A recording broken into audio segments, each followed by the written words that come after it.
मसीह खुदावंद का फजल आप में से हर एक पर हो।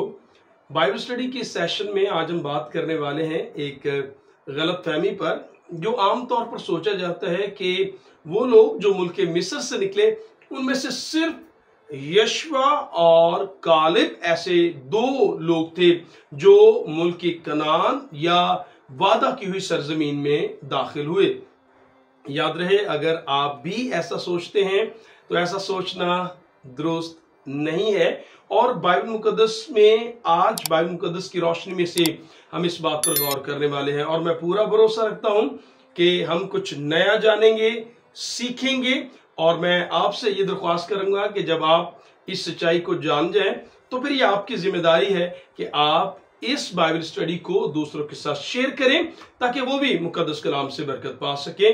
और वो लोग खास तौर पर जो बाइबल के तालिब इल्म हैं, जो दूसरों की रहनुमाई करते हैं, उनके लिए ये बात बहुत बहुत खास होने जा रही है। मुकद्दस कलाम में तहरीर ये है, हाँ सच ये है कि खुदावन अपने लोगों को मुल्क मिस्र की गुलामी से आजाद करके लेकर आया। और जब उन्हें आजाद करके खुदावन लेकर आया तो तकरीबन 1 साल गुजर जाने के बाद अब जब वक्त आ गया कि वो मुल्क के कनान में दाखिल हो, तो मुकद्दस कलाम में लिखे 12 लोग उन्होंने एक कबीला, हर कबीले में से एक शख्स चुना और उन्हें जो है वो मुल्क के कनान में भेजा ताकि वहां का हाल दरियाफ्त कर आए। जब वो वापस आए तो 2 लोग यशवा और कालब, गिनती की किताब 13वें बाब में हमें ये जिक्र मिलता है कि उन्होंने ये कहा कि हम उस मुल्क पर कब्जा कर सकते हैं और हमें अभी जाना चाहिए, और हम उन पर जो वहां पर रहते हैं हम उन पर पता पा सकते हैं। लेकिन मुकद्दस कलाम में तहरीर ये है कि 10 लोगों ने कहा कि वहां पर तो बनी अनाक रहते हैं, वो जोरावर हैं और हम उनसे जीत नहीं सकते। तो कलाम में लिखा है कि बनी इस्राएल ने 10 लोगों का यकीन किया और खुदावंद के खिलाफ बुड़बुड़ाने लगे कि खुदा हमें हलाक करने के लिए मुल्क मिस्र की गुलामी से ले आया है, और अब हमारे बच्चे, हम हलाक हो जाएंगे और हमारे बच्चे लूट का माल ठहरेंगे। मुकद्दस कलाम में कि खुदावंद उनसे इनके इस रवैये से नाराज हुआ, और आखिरकार खुदावंद ने अपने बंदा मूसा से कलाम करके साफ अल्फाज में क्या कहा। अगर गिनती की किताब उसका 14वां बाब और उसकी 29वीं आयत पढ़े तो वहां लिखा है, तुम्हारी लाशें इसी बियाबान में पड़ी रहेंगी। बनी इस्राएल के बारे में बात हो रही है। तुम्हारी लाशें इसी बियाबान में पड़ी रहेंगी और तुम्हारी सारी तादाद में से, यानी 20 बरस से लेकर उससे ऊपर की उम्र के तुम सब जितने गिने गए और मुझ पर शिकायत करते रहे, इनमें से कोई उस मुल्क में जिसकी बाबत मैंने कसम खाई थी तुमको वहां बसाऊंगा जाने ना पाएगा, सिवा युफना के बेटे कालब और नून के बेटे यशवा के। और तुम्हारे बाल बच्चे जिनकी बाबत तुमने कहा लूट का माल ठहरेंगे, वो उस मुल्क में पहुंचेंगे और उसमें जाकर उसकी हकीकत को पहचानेंगे। यहां पर खुदा ने साफ अल्फाज में कहा 2 लोग आगे जाएंगे। एक कलाम कहता है यशवा और एक लिखा है कालिब। और खुदा ने कहा कि 20 बरस से ऊपर के सारे लोग हलाक हो जाएंगे जो जंग के काबिल हैं, जिन्होंने उस मुल्क को बेकदर जाना और खुदावंद के खिलाफ बुड़बुड़ाए और शिकायत की। और मुकद्दस कलाम में तहरीर ये है, अगर हम गिनती की किताब और उसका 26वां बाब देखें तो वहां पर हमें बड़ा वाज़ेह तौर पर नजर आता है कि जब तकरीबन 40 बरस गुजर गए और दोबारा मर्दमशुमारी की गई तो लिखा है 26वां बाब और उसकी 64 आयत लिखा है, सुनिएगा। पर जिन इसराइलियों को मूसा और हारून काहिन ने दश्ते सीना में गिना था, उनमें से एक शख्स भी इनमें ना था, क्योंकि खुदावंद ने उनके हक में कह दिया था यकीनन बियाबान में मर जाएंगे, चूंकि उनमें सिवा युफना के बेटे कालिब और नून के बेटे यशवा के एक भी बाकी नहीं बचा था। अब आम तौर पर यह सिखाया जाता है या सोचा जाता है कि बनी इस्राएल कौम में से सिर्फ 2 लोग आगे गए, यशवा और कालब, और इन बातों की बुनियाद इन 2 रेफरेंसेस पर खास तौर पर मबनी है जहां पर लिखा है यशवा और कालब। लेकिन मैं आपकी तवज्जो इस बात पर दिलाना चाहूंगा कि यशवा और कालब के साथ کے علاوہ اور بہت سارے لوگ بھی اس ملک میں داخل ہوئے۔ کیسے؟ آئیے بائبل مقدس پر غور کریں۔ اب اگر آپ نے وہ حوالہ جو میں نے آپ کے لیے پڑھا اسے اگر دھیان کے ساتھ سنا ہو تو وہاں پر تحریر کیا ہے؟ اگر ہم 14 باب 29ویں آیت میں پڑھیں تو لکھا ہے 20 برس سے اوپر تم جتنے جنگ کے قابل ہو۔ تو جب یہ مردم شماری کی گئی کوہ سینا میں، خدا نے تقریباً ملک مصر سے نکلنے کے 1 سال بعد جب یہ مردم شماری کرائی، یہ مردم شماری کیوں کی گئی؟ میں چاہوں گا آپ اس کا جواب ضرور دیجئے گا، اور اگر آپ کسی وجہ سے نہ جان پائیں تو ضرور کومنٹس کیجئے گا، تو پھر ہم اس پر بھی بات کریں گے کہ درست جواب کیا ہے کہ کیوں خدا نے مردم شماری کرائی۔ لیکن سوال ہمارا یہ ہے کہ 20 برس سے اوپر جو جنگ کے قابل ہیں، جو گنے گئے۔ اب میں آپ کی توجہ اس بات پر دلانا چاہوں گا، گنتی کتاب اگر اس کا پہلا باب پڑھیں تو لکھا ہے اس کا 3 آیت، اور 20 برس اور اس سے اوپر کی عمر کے جتنے اسرائیلی جنگ کے قابل ان سب کو الگ الگ دلوں کو تو ہارون دونوں مل کر گن ڈالو۔ اب کلام میں لکھا ہے گننا ہے، تو جن کو گنا گیا ان میں روبن ہے، شمعون ہے، یہودا ہے، شکار ہے، زبلون ہے، یوسف ہے، منسی ہے، بنیامین ہے، دان ہے، آشر ہے، جد ہے، نفتالی ہے۔ ان سب کو گنا گیا، اور یہ سارا جو لشکر تھا مقدس کلام میں لکھا ہے یہ 6,03,550 کا لشکر بن گیا۔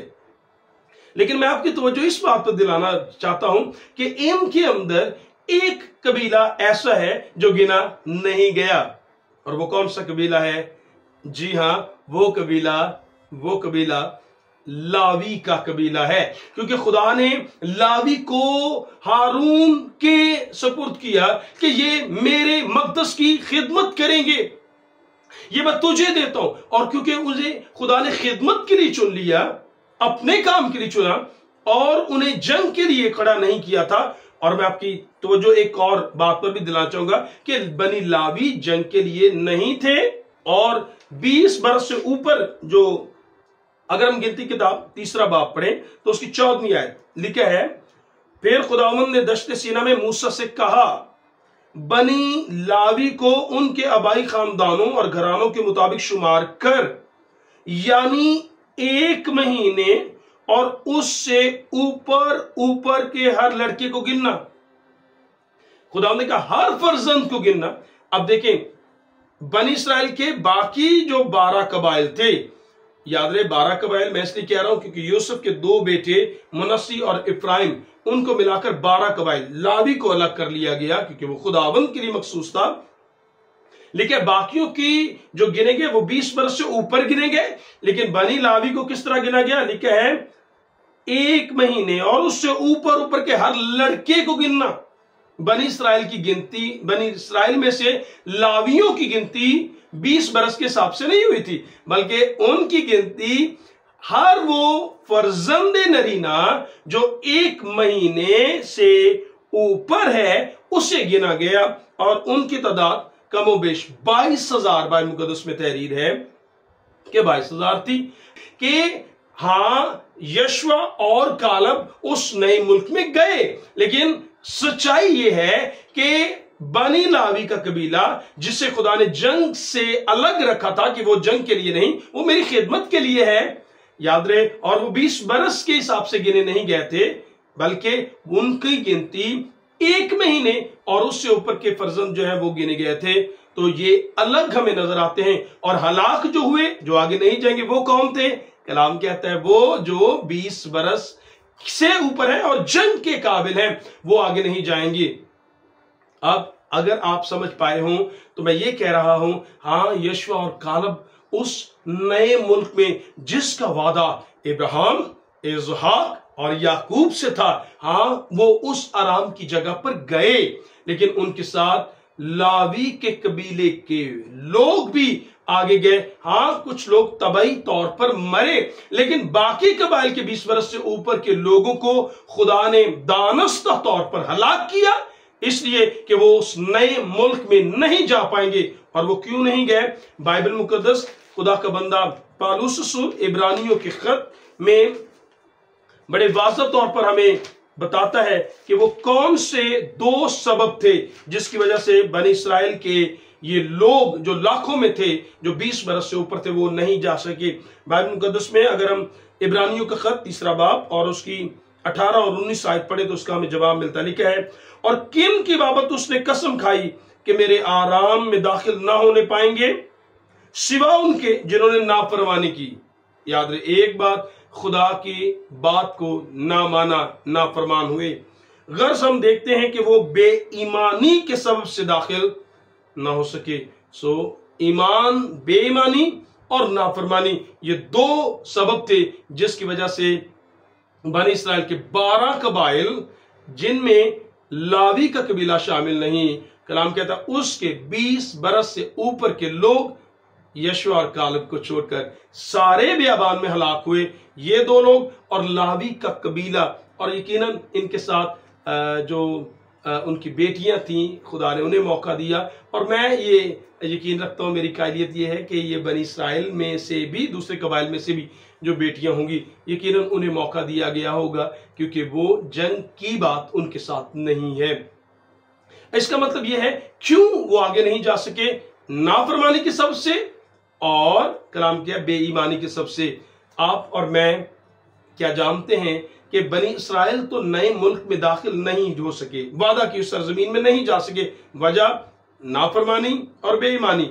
अब यीशु ने हमारे साथ वादा किया और हमारे साथ भी एक नए मुल्क का वादा है, और वो नया मुल्क, नया शहर, नया यरूशलेम है।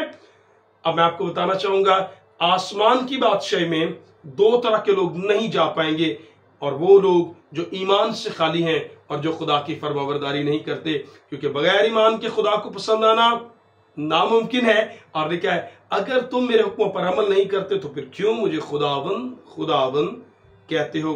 सो अगर आप और मैं उस नए मुल्क में जाना चाहते हैं, उस नए शहर में जाना चाहते हैं, सो फिर आइए खुदावन की ताबेदारी करें, आइन को माने, यीशु मसीह पर ईमान रखें और ईमान अमल से साबित करें। यकीनन वो तो नहीं जा सके, लेकिन हम नए मुल्क में जरूर जाएंगे। सो बाइबल स्टडी का ये सेशन काश आपके लिए और मेरे लिए बरकत का सबब बने, और हम पुख्ता ईमान रखें। बहुत जल्द यीशु आने वाला है, कलाम कहता है आने वाला आएगा और देर ना करेगा, देखो मुझसे दरवाजे पर खड़ा है। वो बहुत जल्द आने वाला है और अपने लोगों को साथ देकर जाएगा। काश हम में से कोई रहा हुआ मालूम ना हो, और आप में और मुझ में कोई ऐसा ना हो जो बेईमान और नाफरमान हो, क्योंकि इसी सब से पहले के लोग नए मुल्क में दाखिल ना हो सके। खुदा आप सबको बड़ी बरकत दे, आमीन।